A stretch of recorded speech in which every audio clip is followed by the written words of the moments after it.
Hello বন্ধুরা, তোমরা কেমন আছো? আমি এই চলছে মোটামুটি। তো আজকে ভাবছি তালের বড়া করব, দুধ দিয়ে তালের বড়া। তো কেমন করে করছি চলো তোমাদের সাথে শেয়ার করছি।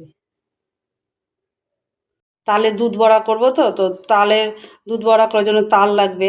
এই যে তালটা আমি এটা দিয়ে আমি ঘষে নিয়েছি, তখন ভিডিও করতে পারিনি, ভুলে গেছি। আর চিনি নিয়েছি আর মিশ্রি নিয়েছি, মিশ্রিটা মিক্সিতে আমি গুঁড়ো করে নিয়েছি, যেহেতু চিনি বেশি খাওয়া ভালো না, ওই জন্য মিশ্রি নিয়েছি। আর এখানে নিয়েছি আতপ চাল, ওটাকে আমি একটু জল দিয়ে পেস্ট করে নিয়েছি। কেউ যদি চালের গুঁড়া থাকে দিতেই পারে, কোনো ব্যাপার না। আর এখানে একটু আটা, এটা এবং সব মিলিয়ে এখন মাখবো আমি, মেখে তারপর তোমাদের সাথে শেয়ার করছি। এর মধ্যে আটা, চালের গুঁড়া আর ওই যে চিনি মিশ্রি সব মিশিয়ে এই যে ফেটিয়ে রাখলাম আমি।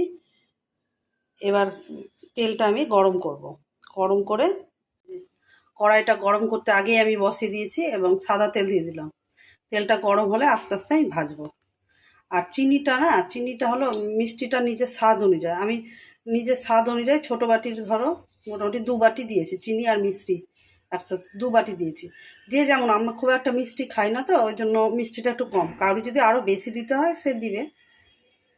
আর এই যে তালের বড়াগুলো আমি দিয়ে দিলাম, এবার ভাজবো আস্তে আস্তে, ভেজে নিই, তারপর তোমাকে দেখাচ্ছি। যেহেতু নিজে ভিডিও করতে হচ্ছে, ক্যামেরা মানে মোবাইলটা ধরছি, তাই জন্য একটু তো অসুবিধা হচ্ছেই বলো।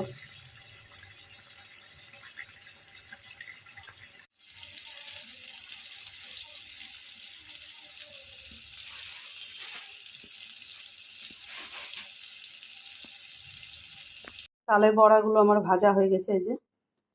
এবার দুধে কি করব এটা তোমাদের সাথে শেয়ার করছি। তাল বড়াগুলো এই যে ভাজা হয়ে গেছে। এবার দুধ দিয়ে তাল বড়া কি করে করব, এবার দুধ তোমাদের সাথে শেয়ার করছি। দুধটা গরম করব, দুধ আমি বসিয়ে দিয়েছি, দুধটা গাঢ় হোক, দুধটা একটু ঘন হবে, তারপরে আমি বড়াগুলো দিব।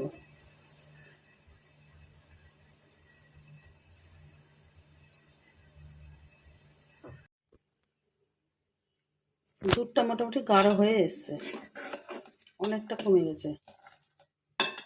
এর মধ্যে আমি একটু ওই যে চিনি আর মিশ্রি অল্প দেবো, বেশি পরিমাণে দেবো না।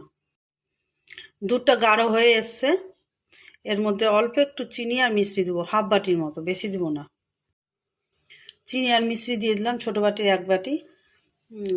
মিষ্টিটা না, চিনি আর মিশ্রি ছোটো বাটির 1 বাটি আমি দিয়ে দিয়েছি, গুঁড়ো করে রাখা ছিল ওটা। আর একটু যেহেতু চিনি দিই বা মিষ্টি যেটাই দিই, দুধটা একটু পাতলা হয়ে যায়, তো আর একটু ফুটতে দিয়ে দিলাম। আর এর মধ্যে ছোটো এলাচ কয়েকটা আমি দিয়ে দেবো। এই যে ছোটো এলাচগুলো আমি একটু মুখগুলো থেঁতা করে দিয়েছি, কয়েকটা ছোটো এলাচ আমি দুধের মধ্যে দিয়ে দিলাম। একটু একটু টকবক টকবক করে ফুটবে, তারপরে আমি গ্যাসটাকে বন্ধ করে দেবো।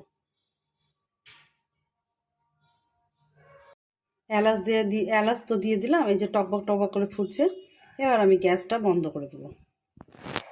দুধটা একটু ঠান্ডা হবে, তারপরে আমি তালে বড়াগুলো দিব, কারণ যে তালে বড়া গলে যেতে পারে, খুব নরম জিনিস তো, ওই জন্য।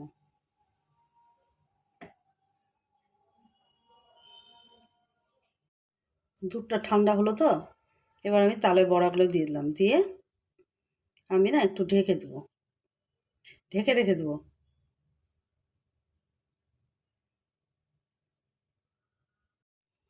দুধটা একটু ঠান্ডা হলো, আমি তালের বড়াগুলো দিয়ে দিলাম। আমাদের কেমন লাগলো দুধ দিয়ে তালের বড়া, তোমরা একবার বানিয়ে দেখো, কেমন লাগলো আমাকে কমেন্ট করো। আর আমার চ্যানেলটা যদি তোমাদের ভালো লাগে, তাহলে আমার চ্যানেলটা তোমরা সাবস্ক্রাইব করো।